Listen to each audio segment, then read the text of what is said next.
কোরআনে বলা আছে, আল্লাহ কোন মানুষের ভেতরে রুহু বা আত্মা দুটো প্রদান করেননি।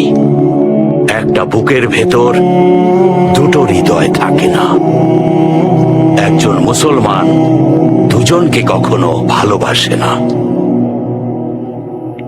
মুসলমান হয়ে সে জিনা করতে পারবে না, আমানতের খেয়াল রাখবে, যাই হয়ে যাক 5 ওয়াক্ত নামাজ আর দোয়া করতে থাকবে, যাকাত দেবে, ফরজ।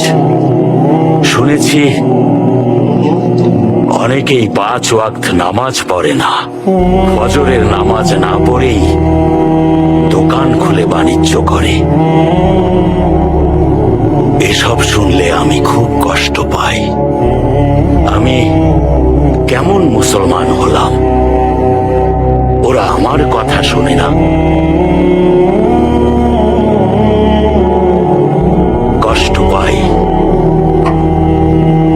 বন্ধুরা, আল্লাহ বলেছেন, যে মানুষরা 5 ওয়াক্ত নামাজ পড়ে না, তারা যতই আমল করার জ্ঞান দিক, তাকে নামাজিরা মুসলমান হবার মূল শর্তগুলো যেন একবার কষ্ট করে শোনায়। নামাজি উত্তম ইবাদত।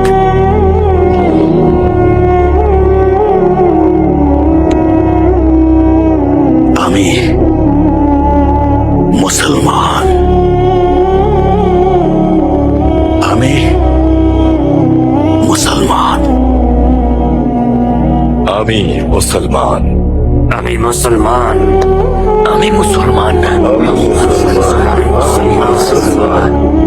তাহলে আল্লাহ আমাদের মুসলমান হিসেবে যেন সম্মানের সাথে আমাদের শত্রুকে পরাজিত করার শক্তি দেন। আমিন। আমিন শেখ, আমিন।